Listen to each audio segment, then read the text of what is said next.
It's Jordan and welcome back to my channel. So I'm incredibly sorry for being so absent and inconsistent in the last couple weeks of BookTube.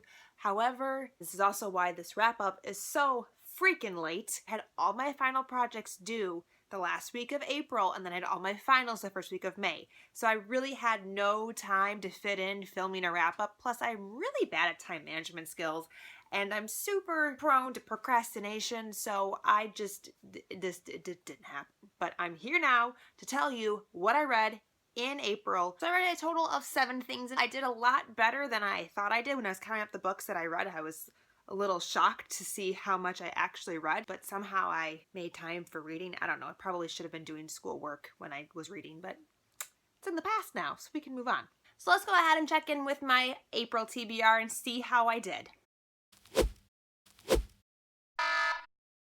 So as you can see, I read 2 of those books. Like I mentioned though, I really had no idea what I wanted to read this month, and when I don't really know what I want to read, I have a really hard time deciding what to read. So I ended up not getting to The Infinite Sea. I tried, I got like 30 pages and I was like, I'm not feeling this right now. So I put it down, and then I just didn't get to City of Fallen Angels at all. So the first book I picked up in April was The Heir by Kira Cass. This is the 4th book in the selection series. It's kind of like the first book in the spin-off duology of the selection because it takes place 20 years after the ending of the one. Adolin is 18 years old and she is the next queen of Aurelia. She never really thought she would have to have a selection, but there's some political unrest, some political unhappiness within her country, and so in order to kind of quell the unrest, her parents decide that she is indeed going to go through a selection, and she's not too happy about it. I gave this book a 4 out of 5 stars. I still really liked it, and it was exactly what I thought it would be for the selection series. However, people always say such positive things about the second installment to the selection series and how much better Adolin is as the main character. I found Adolin to be actually more obnoxious than America. She was whinier, she was super privileged, she was really bratty. I understand she's the princess and she's accustomed to certain things. I just didn't feel like she really ever thought about anybody else but herself. She was super selfish. She does go through some growth in this book. I appreciated seeing that. But aside from that, I loved all the boys. I loved being on this side of the selection because I really don't know who she's gonna pick. And there are so many boys that I like that I don't know who I want her to pick either. In all honesty, I think this was pretty much on par with the selection, maybe slightly less for me personally, just because I didn't like Adolin. I hope that she grows a little bit more in the next book and is a little bit less annoying because I didn't like her. So the next book I picked up was The Glittering Court by Richelle Mead, and I gave this book a 5 out of 5 stars. I actually did an entire hype or gripe on this book. I will link that video if you'd like to go ahead and check it out. I give my in-depth thoughts, opinions, and go into the summary of this, so I'm not going to talk too much about it here. But I just have to say that I really enjoyed this book. There's a lot of gripes and negative feelings towards this book or certain aspects of this book, and I actually really liked pretty much everything about it. Loved how action-packed it was. I loved how fast-paced it was.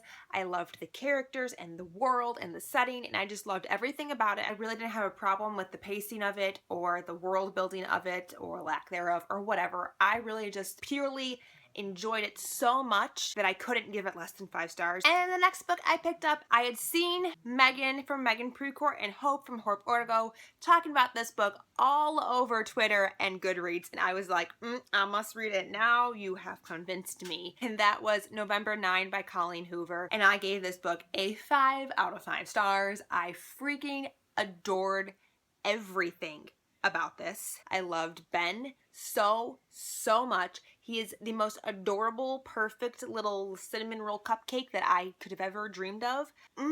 Oh, I love him so much. This book follows Ben and Fallon, who meet on November 9. The day before, Fallon is supposed to move across the country to New York. They strike a friendship and decide that every year on November 9 they would get together and hang out, and over the course of the year until then they would have no contact. This book is really written for a book lover because Fallon loves books and Ben is a writer, so there's a lot of bookish slang and book terms in here, and it made my little bookish heart so happy. And Ben has some of the most amazing, incredible, witty dialogue. This was definitely on the more funny spectrum compared to Ugly Love. I got a lot more laughs out of this one, but there are still very serious topics that are being covered. I'm quickly becoming incredibly obsessed with Colleen Hoover. They're so realistic and relatable and just sexy and devourable. I love these books so much. much. And then after I finished that book, I was still kind of feeling like I wanted like that romance, kind of like sexiness to it. And on a whim, I decided that I was going to reread Sweet Evil by Wendy Higgins. I had no intentions of rereading this book, but here I am. Once again, I gave this book a 4 out of 5 stars. So in this book, we follow 16-year-old Anna, and she's really the embodiment of good versus evil. Her dad is one of the Dukes of Sin, which means that he's one of the angels who were cast out of heaven into hell, and he represents one of the deadly sins. This is definitely one of those cases of urban fantasy where the main character has no idea what world they're a part of, and then at 16, they're thrust into this world and happen to be very integral to the plot of their world. She is having a very hard time coming to terms with who her dad is versus who she really thinks she is as a person. And I loved it. I loved the dichotomy of it. I loved the questions that it brought up, the moral issues that she was forced to face because of who she is as a person. I just loved this book just as much as I did the first time, maybe even a little bit more.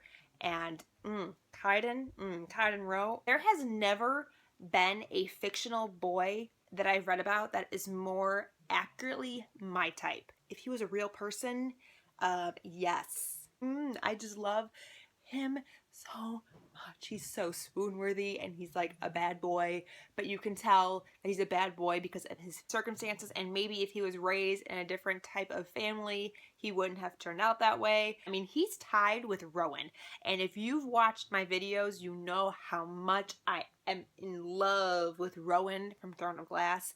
Kaiden is like tied with Rowan for being my top 2 favorite fictional boyfriends of all time.